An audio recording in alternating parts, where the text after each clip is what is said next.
Mwongeye kwirirwa neza, amahoro y'Imana nabane namwe, ndabasuje cyane.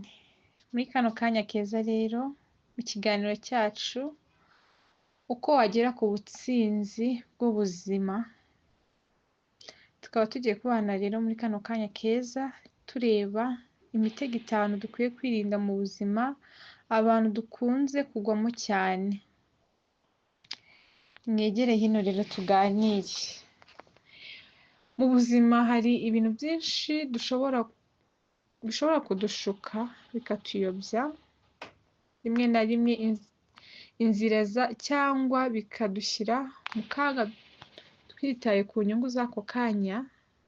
Hari imitego myinshi isi itugushamo cyangwa abantu dukunze kugwamo, ariko hari 5 y'ingenzi dukwiye kwitondera cyane, kuko abantu benshi bayigwamo bikabagiraho ingaruka mbi z'igihe kirekire.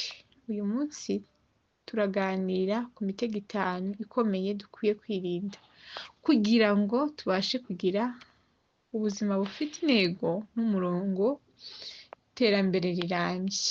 Rero nimwegere hino turebe umutego wa mbere dukwiye kwirinda. Umutego wa mbere dukwiye kwirinda muri ubu buzima ni ukugereranya ubwiza, ubukire bw'abandi n'ubwawe, cyangwa se ibyo utunze n'iby'abandi batunze. Abantu benshi bagwa muri uyu mutego wo kwigereranya n'abandi, bifashisha ibyo by'abandi bafite, uko bambaye, aho batuye, ibyo batunze, cyangwa ibyo bagezeho kugira ngo babipimeho. Impamvu ari umutego rero, iyo utangiye kwigereranya n'abandi, uca intege wowe ubwawe, ugira ishyari, wumva ko ntacyo umaze, kandi ukibagirwa intambwe y'ubuzima bwawe cyangwa se intego y'ubuzima bwawe. Kandi si ibyo ubona byose kuri internet cyangwa muri ubu buzima busanzwe biba ari ukuri. Hari abantu benshi babeshya gusa kugira ngo bagaragarire abandi neza. Ibyago by'uyu mutego rero, ugabanya icyizere mu buzima bwawe, bituma uhora ufite agahinda no kudashima, bigutera gukorera ku bwoba aho gukorera mu bitekerezo byawe. Uko wawirinda rero uyu mutego, fata igihe cyo kwishima, wishimira aho umaze kugera ndetse n'intambwe umaze gutera. Erega abantu benshi bagusunika imbere aho kubagushyira hasi. Jya ugereranya ejo hawe n'ejo hashize n'aho ugeze ubu ngubu, aho kwigereranya n'abandi. Bizagufasha kugera kure kandi heza, kuri ya ntsinzi twifuza. Umutego wa kabiri rero, gukorera ibintu ngo ushimishe abandi. Hari abantu benshi muri ubu buzima bakora ibintu byose kugira ngo bashimishe abandi, ntibagire icyemezo bafasha bo ubwabo, ahubwo bahora bitekerezaho bati ese abantu bazabivugaho iki? Impamvu rero yari umutego, iyo ugendeye ku gushimisha abantu, uba waretse kuba wowe ubwawe, ntuba ukiri nyiri ubuzima bwawe, ahubwo uba umucakara w'ibitekerezo by'abandi. Rero ukuntu wakirinda uyu mutego, ushobora gusiga ibyago by'uyu mutego, ushobora gusiga impano yawe cyangwa inzozi zawe kubera ubwoba bwo kunenga. Uhora ubabaye kuko ushimisha abandi, ariko wowe ntunezerwe.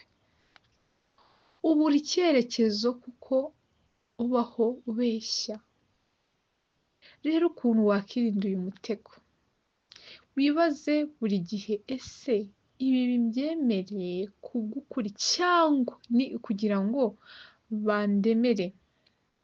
Jya uharanira gukora ibyubaka wowe bikazungura abandi. Yubakemo imbaraga zo kuvuga oya ku bintu bijyanye n'indangagaciro zawe, bizagufasha kugera ku butsinzi bwa nyabwo. Reka rero twihute cyane turebe ku mutego wa gatatu. Twasanze ari ugutinya gutangira gukora ibintu runaka. Abantu benshi bafite ibitekerezo byiza, inzozi nziza, imishinga y'ingirakamaro, ariko bati ndabikora nte, ejo bikavamo icyumweru, ejo bikavamo ukwezi cyangwa bikavamo imyaka. Impamvu rero yari umutego, iyo utekereje igihe cyiza burya ni kiza. Gutinya gutangira ni igihome wiyubakira ubwawe, bikabuza impano yawe kuvumburwa. Ibyago by'uyu mutego rero, utinda kugera ku nzozi zawe, usigara inyuma, abandi batangiye barakomeza. Inzozi zawe zishobora gusaza utazigejeje ku rwego rwazo. Uko wakirinda rero uyu mutego, tangira uko biri kose, niyo byaba ari buhoro uzagera kure kandi heza. Fata icyemezo cyo gutangira uyu munsi nubwo byaba ari intambwe ntoya. Shaka abantu bakuganiriza cyangwa se baba baratangiye ibyo bintu ugiye gutangira, baba bafite ahantu bageze, baguha inama y'uko, cyangwa se wabaza ibibazo bimwe na bimwe wowe wumva ko bikomeye byagufasha gutangira, cyangwa se ukagenda ubaganiriza ubareberaho, cyangwa se nawe watangira ugenda utera intambwe imwe, kandi ijambo ry'Imana riratubwira ngo tera intambwe we ngenda atera 99. So gutangira rero bikunze kugora abantu cyane kuko baba bafite ubwoba bw'igihombo, kandi buriya nta itinya itarungurutse. Reka tugerageze rero dukore, tuzagera kure kandi tugere ku butsinzi bwa nyabwo. Ka turebe rero umutego wa 4, gukoresha amafaranga utabyiteguye. Abantu benshi bamara gukoresha amafaranga bakayakoresha mu bintu bidafite gahunda cyangwa bidasobanutse, kubera irari, irushanwa cyangwa kugira ngo bagaragare. Impamvu yari umutego rero, gukoresha nabi amafaranga bituma ugira ibibazo by'iterambere, by'amadeni, ndetse rimwe na rimwe bigatera amakimbirane mu muryango. Ibyago by'uyu mutego rero, amafaranga ahora agucika, nta kintu ugeraho gifatika, ntushobora kugira umutungo uhoraho cyangwa ukiyubakira, uhora mu bibazo byo kubura ibyo ukeneye byose. Uko wawirinda rero, tegura ingengo y'imari yawe, ibyo uzakoresha n'ibyo uzakemura. Gabanya irari n'irushanwa ryo kugura ibintu byose n'ibitari ngombwa. Jya ubika make, ukoreshe konti yo kuzigama. Reka twihute cyane rero turebe ku mutego wa 5, umutego tugunze kugwamo, kubura umusingi w'imyemerere cyangwa intego z'ubuzima. Mu buzima bw'uyu munsi burangwa no gukururwa n'ibigezweho, ibishimisha no kubaho iby'ako kanya. Benshi ntibafite intego ndengerwa cyangwa imyizerere ikomeye ifasha gufata icyemezo. Impamvu ari umutego rero, iyo ubaho nta ntego, ubaye mu kirere aho ngaho gihuha n'umuyaga, ujya uhora abandi bajya ukora ibyo abandi bakora, bibagirwaho uwo uri we, cyangwa se icyo ushaka, cyangwa se aho uzagera, cyangwa se aho ushaka kugera wowe ubwawe, aho ushaka kugeza inzozi zawe, icyo wumva ugomba kuba cyo.